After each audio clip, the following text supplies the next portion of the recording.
Alright, now I'm going to move on to my next one. And before that, though, I'm going to show you the Maconda picture that I had forgotten to put on there. It's just an old document that I thought was pretty interesting. So I decided to save it and kind of observe it more and see what it says and kind of just look at everything that's going on in it and all of that. And now I'm going to go on to my next part, which is the map of Pangea. So I decided to measure out and look up the map of Pangea.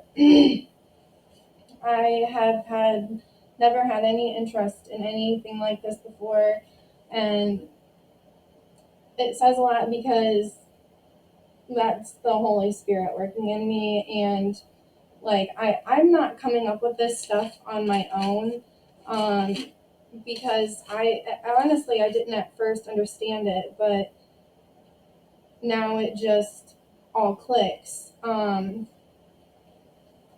But so anyway, I decided to look up the globe of Pangea and just to see what it looked like and stuff. And I'm like, that's interesting. You know, they're really not that far from each other.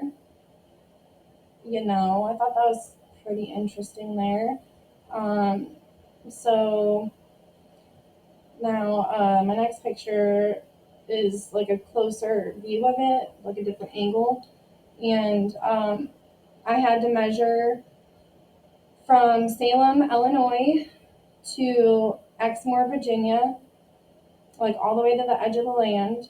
And this part here was kind of difficult because I had to basically kind of use Florida as a type of measurement for this calculation that I did.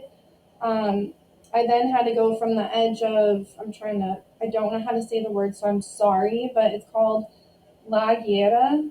Um, it's like on the western part of Africa. So I called this part the void. And there's you can see there's land and that everything is still connected. So I'm just calling that void because at some point it just voids out. So and it becomes water.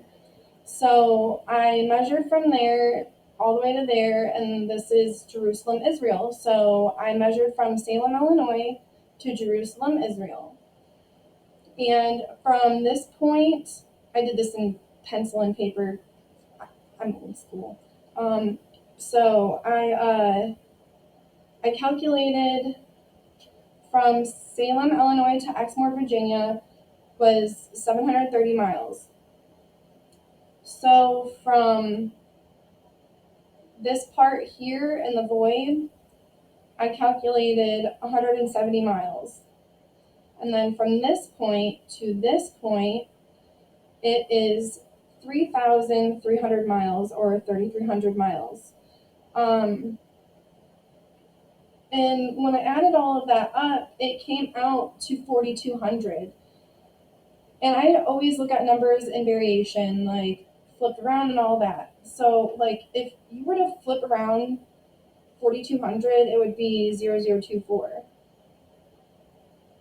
And 24 is the year we're in right now. So I think that's pretty interesting and possibly significant. So there is that, and I think it's too funny how there is only a 4,200 mile difference between Salem, Illinois to Jerusalem, Israel, with it all connected, and there's like so much of a distance now. It's crazy. It's crazy. But I had to measure all of this on like Google Maps and stuff, so like my calculations are pretty accurate. Besides, how else would I get that number 4,200? There is a passage on Chrome I'm gonna pull up. I should have had this ready. I just totally forgot about it. I'm just gonna, I think I have it saved. Anyway, I love this website because it basically connected a lot of things for me with some of the information that I was getting because like I said, I don't know how else I would have gotten this number. It is very specific, 4,200, like super, super, super specific. And then I pull up on this website. Let me find it. Give me a second. My eyes. Right here. Like, what? You're lying. Like, you're lying. I I did not know that. Like, I don't know enough to know that.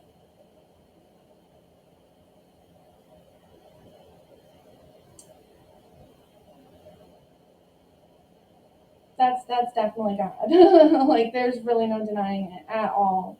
And I never have ever in my life. Um, so yeah, I think that let you ponder on that. Maybe look around at some of the stuff I've got. Um, but I'm going to continue on with this in another video, and it's going to basically merge into Abraham Lincoln and his significance along with the other presidents in this, and how it's all basically just like connected to each other and all biblically. It's all documented in the Bible. Like, it's all right there, right in front of us. Um, so anyway, I am gonna end it at that, and I'm gonna get another video going.